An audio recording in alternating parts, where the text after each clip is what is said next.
Assalamualaikum warahmatullahi wabarakatuh, sahabat tani. Jadi pada video kali ini saya cuma mau sharing pengalaman kita dalam pemberantasan hama kutu kebul dengan perkiraan total populasinya itu lebih dari 10.000 ekor ya sahabat tani.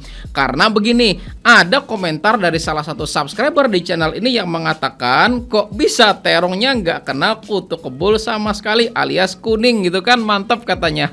Nah jadi ya sahabat tani, memang masalah utama tanaman terong itu adalah terjadi namanya serangan penyakit kuning, dan itu disebabkan karena tertular oleh suatu hama namanya adalah kutu kebul. Nah seperti ini ya sahabat tani hamanya, dan kebetulan dia tuh lagi ngisap sesuatu dari daun tanaman gitu kan. Nah lalu bagaimana tahapan demi tahapan kami dalam proses eradikasinya? Dan sebelum kita lanjutin, buat Anda yang belum tahu apa itu istilah eradikasi, nah itu ya sahabat tani adalah pemusnahan massal hama maupun penyakit. Nah jadi ya sahabat tani, sewaktu tanaman terong itu masih tingginya kira-kira sejengkalan atau kurang lebih 15-20 cm ya sahabat tani, hama kutu kebul itu memang udah merajalela loh ya sahabat tani. Dan bahkan kami sampai hitung loh ya, dari 10 tanaman yang kami ambil sampelnya, ada tanaman yang isinya sekitar 12 ekor kutu kebul gitu kan. Ada juga yang 8 ekor, ada yang 10, bahkan ada yang sampai 15 ekor loh ya sahabat tani.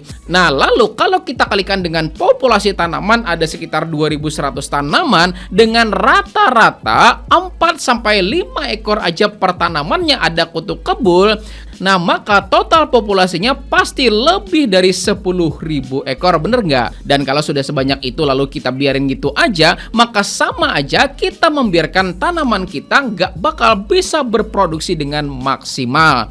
Dan ingat baik-baik ya sahabat tani, kalau perlu dicatat dalam sini gitu kan, kalau hama maupun penyakit itu sudah menampakkan dirinya, maka musuh utamanya itu ya sahabat tani namanya adalah waktu. Adalah apa? Coba sebutin, adalah apa?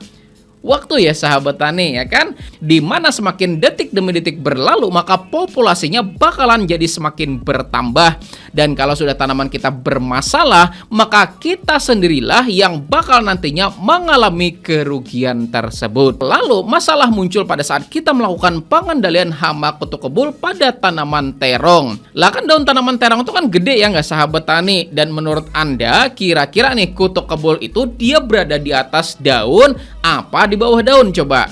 Ayo, di atas apa di bawah? Ya di bawah kan ya sahabat tani. Sementara ketika itu tingginya kan masih cuma sekitar 15-20 cm ya enggak?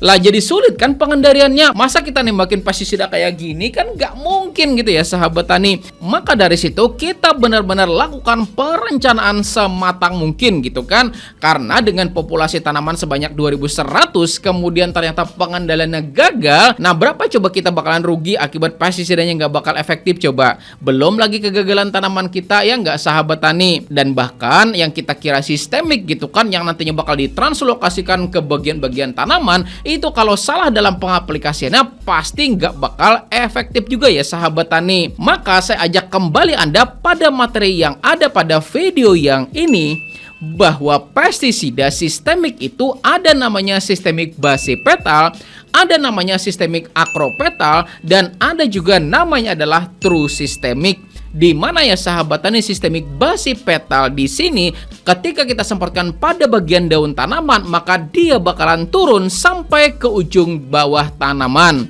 Sementara ya sahabat tani sistemik akropetal ketika diserap tanaman maka dia bakalan bergerak menuju atas tanaman ya sahabat tani. Sedangkan yang ketiga ya sahabat tani namanya adalah true sistemik. Artinya ketika disemprotkan pada bagian atas maka dia bakalan turun ke bagian bawah. Sementara ketika kita aplikasikan pada bagian bawah maka ketika diserap oleh akar maka dia pasti bakalan bergerak naik gitu ya sahabat tani. Dan tahukah Anda kebanyakannya jenis insektisida sistemik yang beredar itu cara kerjanya adalah sistemik akropetal, yang artinya sistemiknya bakalan bergerak naik menuju bagian atas tanaman. Maka kesimpulan akhirnya yang kita ambil ya sahabat tani bahwa kita bakalan aplikasikan insektisida sistemik akropetal tersebut bukan dengan metode penyemprotan, tetapi dengan metode pengocoran. Biar ya sahabat tani ketika diserap oleh bagian perakaran tanaman, maka dia bakalan bergerak naik menuju bagian atas tanaman. Dan beberapa bahan aktif sistemik akropetal yang bisa digunakan buat mengendalikan hama jenis kutu kebul, nah bisa Anda lihat pada gambar ini ya sahabat tani, kelihatan nggak? Nah, silakan baca sendiri ya sahabat tani baik-baik sambil juga dengarkan penjelasan saya, oke? Nah, pertama ya sahabat tani, ada bahan aktif namanya adalah imidacloprid.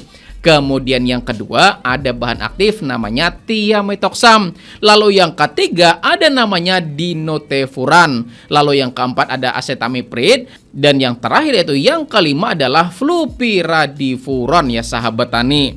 Dan semuanya ini menurut IRAC atau Insecticide Resistant Action Committee. Nah, semuanya ini berada pada golongan 4 loh ya sahabat tani.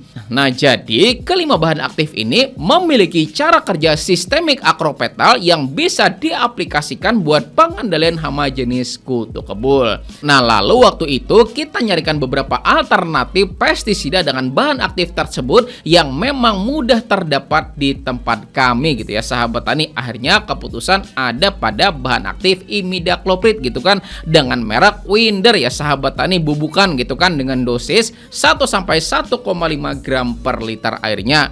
Dan karena kocornya pakai sprayer elektrik ya sahabat tani yang isinya 16 liter gitu kan, yang nozzle-nya kemudian dicabut kemudian langsung cos gitu ya sahabat tani. Nah, jadi langsung bisa ngalir lebih banyak gitu kan, dan dosis pestisidanya itu sekitar 20 gram per tangki 16 literannya. Ya udah ya sahabat tani, tinggal kita kocorkan sekitar 50 sampai 100 ml per tanamannya. Dan kemudian diulang kembali sekali lagi loh ya sahabat tani dengan interval 3 hari kemudian. Udah deh sahabat tani, setelah itu seminggu kemudian sudah tidak ada lagi kelihatan adanya kutu kebul, dan populasinya alhamdulillah aman, damai, sentosa gitu ya sahabat tani. Mantap kan? Dan ingat ya sahabat tani baik-baik, aplikasinya itu cukup 2 kali aja loh ya sahabat tani. Berapa kali? 2 kali ya sahabat tani, jangan lebih gitu kan. Dan alasannya begini, jadi ketika kita aplikasikan yang pertama ya sahabat tani dengan bahan aktif imidacloprid, maka ketika bahan aktif tersebut kemudian diserap oleh akar, kemudian pasti bakalan ditranslokasikan sampai pada bagian daun tanaman, termasuk daun bagian bawah maupun daun bagian atas ya sahabat tani. Dan ketika di situ ada kutu kebulnya, maka kutu kebul bakalan kena dari bahan aktif yang ditranslokasikan tersebut. Kemudian aplikasi kedua rentangnya tadi berapa hari? 3 hari kemudian ya sahabat tani. Nah, kenapa kok 3 hari? Jawabannya karena siklus hidup dari kutu kebul itu untuk dia bertransformasi kembali, dia membutuhkan waktu sekitar 4 sampai 7 hari ke depan. Artinya udah mulai gede gitu ya sahabat tani. Artinya cikal bakal kutu kebul yang selanjutnya bakalan kena aplikasi pada aplikasi yang kedua tersebut ya sahabat tani. Dan alhamdulillah mantap bener loh ya sahabat tani, cukup 2 kali aplikasi aja tanaman bisa bebas dari hama kutu kebul penyebab daun kuning pada tanaman budidaya. Ya memang kena sih kena ya sahabat tani, karena memang populasinya kan cukup banyak, 2100 tanaman. Tapi ya kalau cuman kena ya maksimal misalnya 5 tanaman kan misalnya, kan dianggap ya nggak sebanding ya nggak sahabat tani, tanamannya banyak ya nggak. Nah, artinya ya sahabat tani ketika kita benar dalam aplikasinya, insya Allah bakal lebih terlindungi tanaman kita dari serangan hama pengganggu. Nah, lalu mungkin di benak Anda ada yang bakalan bertanya gitu kan, kenapa aplikasinya cuma 2 kali aja dan gak boleh diterusin? Nah, karena ya sahabat tani, kalau seandainya kita terusin dengan interval terlalu dekat tersebut, bakalan mempercepat terjadinya namanya resistensi hama. Artinya ya sahabat tani, kalau terus-terusan kita aplikasikan suatu bahan aktif yang sama tanpa adanya rotasi atau pergiliran atau rolling ya sahabat tani, dengan interval yang cukup dekat tersebut pasti bakalan lebih rawan dan juga berisiko bikin hama jadi lebih kebal dan terjadi namanya resistensi. Nah, jadi selepas 2 kali aplikasi tersebut kita sudah lihat ya sahabat tani, populasinya sudah musnah, maka selanjutnya buat langkah proteksinya kita cukup gunakan pestisida insektisida dengan bahan aktif yang memang sifatnya kontak protektif aja. Dan alhamdulillah sampai finish ya sahabat tani, gangguan dari kutu kebul itu minim banget loh ya sahabat tani. Gimana? Mantap apa mantap banget? Nah, lalu kemudian mungkin di antara Anda juga ada yang bakalan bertanya, ada nggak kira-kira gitu kan bahan aktif pengendali kutu kebul dengan cara kerja sistemik yang basipetal juga gitu kan, supaya aplikasinya bisa cukup lewat daun aja tanpa menggunakan metode pengocoran? Maka setahu saya ya sahabat tani, sampai saat ini kebanyakannya insektisida pengendali kutu kebul itu cara kerjanya adalah sistemik akropetal, dan mungkin jarang banget ditemui ada insektisida pengendali kutu kebul dengan cara kerja basipetal ya sahabat tani. Tetapi ternyata ada juga loh ya sahabat tani, satu bahan aktif yang punya cara kerja true sistemik buat pengendalian hama kutu kebul. Artinya bisa diaplikasikan di atas yang nanti bakal turun, bisa juga diaplikasikan di bawah ya sahabat tani yang nantinya bakalan naik ke atas gitu kan. Nama bahan aktifnya namanya adalah Spirotetramat, dan biasanya ya sahabat tani Spirotetramat ini sudah dikombinasikan langsung oleh pabrikannya dengan insektisida berbahan aktif imidacloprid. Cuma kalau saya pribadi, kalau misalnya nih satu bahan aktif aja sudah bisa mengendalikan, apalagi bisa memusnahkan atau eradikasi ya sahabat tani, lah ngapain kita nambah banyak bahan aktif gitu kan? Ya pastinya kan harganya bakal jadi lebih mahal ya sahabat tani, apalagi kan aplikasinya pengocoran ya enggak? Otomatis kita harus tentukan strategi yang juga jauh lebih hemat. Kecuali ternyata sudah ditemukan bahan aktif golongan 4 seperti imidacloprid, thiamethoxam sampai dengan flupiradifuron ya sahabat tani, ternyata sudah terjadi namanya resistensi, maka kita bisa lakukan pergantian dengan bahan aktif yang berbeda. Atau bisa juga dengan mengkombinasikan bahan aktif tersebut dengan bahan aktif lainnya buat memecah terjadinya resistensi tersebut. Oke, nah jadi sekian dulu ya sahabat tani sharing pengalaman kita buat menanggapi pertanyaan dari subscriber yang muncul pada kolom komentar dari video-video di channel ini ya sahabat tani tentang eradikasi hama kutu kebul. Dan alhamdulillah sampai dengan usia panen, tanaman bisa aman, damai, sentosa, bebas dari gangguan hama pengganggu tanaman ya sahabat tani.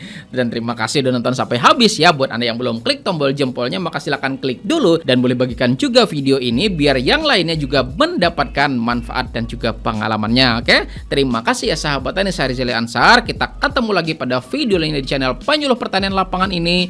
Terima kasih, saya akhiri dengan ucapan wassalamualaikum warahmatullahi wabarakatuh.